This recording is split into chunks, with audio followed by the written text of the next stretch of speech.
उत्तर प्रदेश विधानसभा के शीतकालीन सत्र के दौरान लखनऊ में भारतीय जनता पार्टी के ब्राह्मण विधायकों की एक अहम बैठक के बाद राजनीतिक सरगर्मियां तेज हो गई है। ये बैठक 22 नवंबर शाम कुशीनगर से बीजेपी विधायक पंचानंद पाठक के लखनऊ आवास पर हुई, जिसे उनकी पत्नी के जन्मदिन और सहभोज के रूप में बताया गया।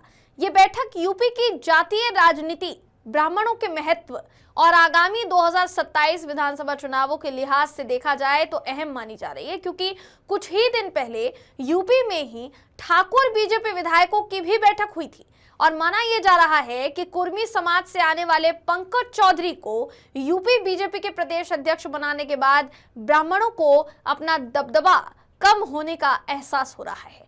यूपी में ठाकुर बीजेपी विधायकों की बैठक के बाद अब ब्राह्मण विधायकों का कुटुंब तैयार होने की चर्चा है। इस बैठक में मिर्जापुर विधायक रत्नाकर मिश्रा और एमएलसी उमेश द्विवेदी की अहम भूमिका बताई जा रही है।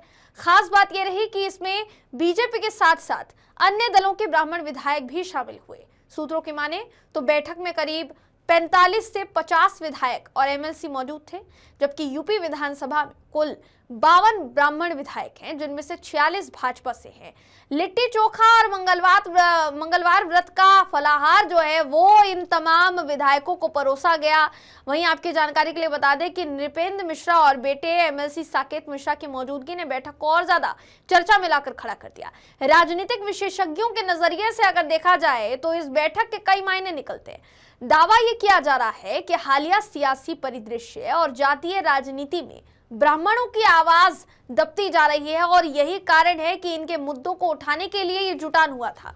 हालांकि बैठक में जितने भी विधायक शामिल थे, उनका यह दावा है कि इसका उद्देश्य किसी नाराजगी को जाहिर करना नहीं है, बल्कि पश्चिमी सभ्यता के प्रभाव और सामाजिक विषयों पर चर्चा करना था। फिर भी राजनीतिक हलकों में इसे 2027 के विधानसभा चुनाव से जोड़कर देखा जा रहा है, खासकर तब जब भाजपा ने प्रदेश अध्यक्ष के रूप में कुर्मी समुदाय से आने वाले पंकज चौधरी को जिम्मेदारी सौंपी है।